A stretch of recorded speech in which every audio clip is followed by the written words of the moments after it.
안녕하세요, 진문입니다. 첫 번째 챕터, 웹소설 너는 대체 뭐냐? 그 첫 시간인데요.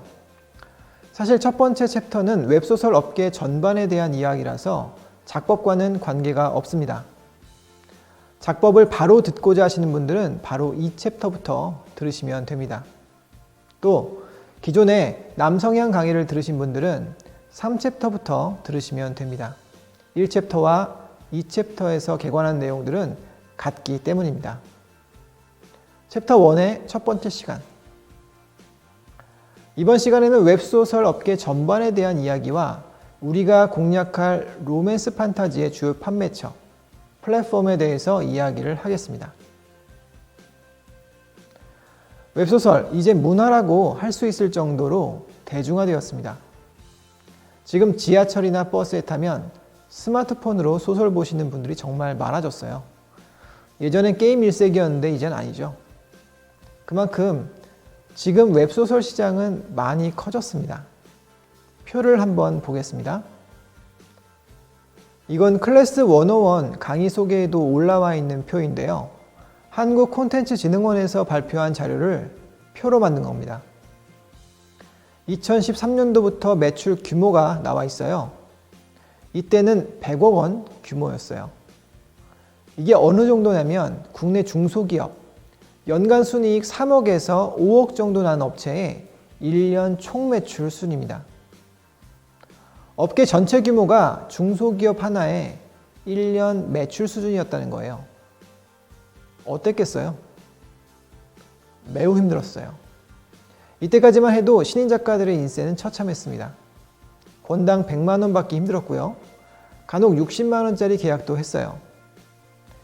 이제 막 결혼하신 어떤 작가분은 한 달에 2권, 3권 써야 생계를 유지할 수 있었습니다. 이 시장은 바로 이런 상황에서 시작된 겁니다. 2013년도에 뭐가 있었죠? 네, 그 유명한 네이버 웹소설이 런칭되었습니다. 네이버 웹툰이 크게 성장했던 기세를 이어서 웹소설 서비스를 런칭했던 거죠. 그 이듬해인 2014년에는 무슨 일이 있었나요? 카카오 페이지가 서비스를 시작했죠. 그 밖에도 여러 플랫폼들이 유료 서비스를 개시했습니다. 리디북스, 조아라, 문피아, 원스토어. 이때 당시 원스토어는 통합 전이라 각 통신사 플랫폼이었어요. 티스토어북, KT북스 이런 식으로요. 여튼 2014년도에 구축된 유료 플랫폼들이 서서히 위력을 발휘하기 시작했습니다. 이때부터 시장 규모가 매년 2배씩 뛴 거예요. 2015년에는 500억, 2016년에는 1000억, 2017년에는 2700억, 2018년에는 4000억, 가장 최근인 2019년도에는 5천억대로 성장했습니다. 2020년도는 아직 수집되지 않았지만 더 커졌을 거예요. 업계 안에서 체감할 수 있을 정도거든요. 작가들끼리 이야기하다 보면 2018년도까지는 한 작품으로 1년에 2억 이상 벌면 대박이다 라고 했는데요. 이게 2019년도부터 달라졌습니다.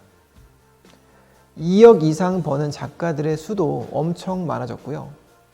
예전에 2억 수익을 올려서 대박을 낸 작가들이 웹툰이나 드라마 런칭을 하면서 수익 규모가 거의 몇 배로 뛰었어요. 2020년도에 들어서는 한 달에 1억 이상 매출을 찍는 작가들도 많아졌습니다. 웹툰화가 진행된 작품들이 많아졌고 공교롭게도 그런 작품들이 많이 대박이 났거든요. 업계 1위의 수입도 매해 달라지고 있습니다. 2019년도 최고 작품은 50억 원 정도로 추산했었는데 2020년도 최고 작품은 100억대가 넘는다고 하니까요. 어떻습니까? 한때 생계를 유지하기 위해 한 달에 3권을 써야 간신히 250만 원 벌던 시장이 이렇게 바뀐 겁니다. 제가 데뷔한 해가 2015년도였어요. 당시까지만 해도 베스트 10위 안에 들어야 간신히 한 달에 300~400만 원 수입을 올릴 수 있었습니다. 근데 지금은 월간 베스트 100위권 안에만 들어도 400만 원 정도는 받을 수 있습니다. 다른 플랫폼도 마찬가지예요. 카카오 페이지, 네이버 시리즈, 리디북스 전부 다 비슷한 실정이에요. 반대로 이야기하면 어느 하나의 플랫폼 안에 제대로 베스트에 안착할 수만 있으면 한 달에 200~300만 원 수익을 올리는 건 어렵지 않다는 겁니다. 이 강의에선 베스트에 어떻게 하면 안착할 수 있을까? 어떻게 이들 플랫폼에 진입할 수 있을까를 고민하고 그 해답을 찾아보도록 하겠습니다. 로맨스 판타지 시장에 진입하는 분들에게 의미 있는 플랫폼 3개만 정리해보면 이렇게 됩니다. 카카오 페이지, 네이버 시리즈, 좋아라. 북팔이나 리디북스, 로망티크 같은 플랫폼도 있는데요. 이들은 현대 로맨스나 19금, BL 쪽이 주력이라서 본 클래스에서는 다루지 않겠습니다. 플랫폼별로 특성이 있어요. 카카오와 네이버로 나뉠 수 있는데요. 카카오 페이지는 로맨스 판타지 중에서도 연령층이 비교적 낮은 독자들이 좋아하는 걸크러쉬물이나 엑스트라 빙의물, 육아물 등이 주력입니다. 거물든 꽃, 그냥 악역으로 살겠습니다. 황제의 외동딸 들어보셨죠? 그리고 네이버 시리즈는 주요 독자층의 연령이 조금 높은 편이라서 흥행하는 작품들이 카카오와는 많이 다른 경향을 보입니다.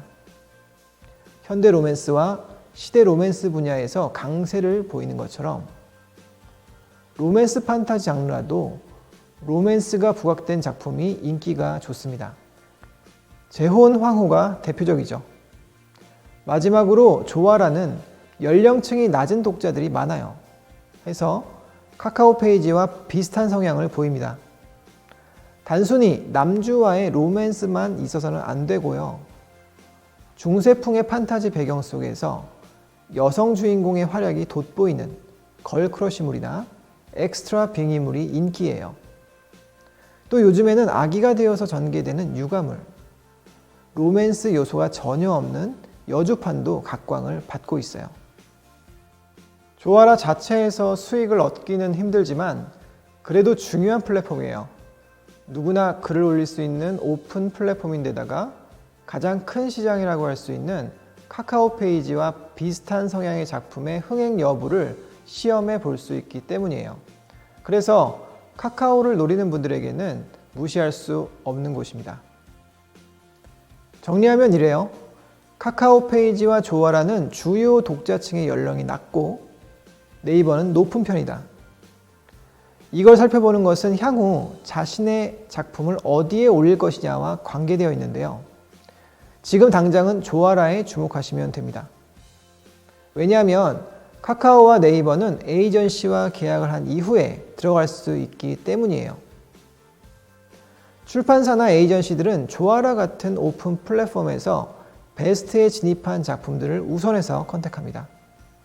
그래서 신인들이 컨택을 받기 위해서는 좋아라를 이용할 수밖에 없습니다.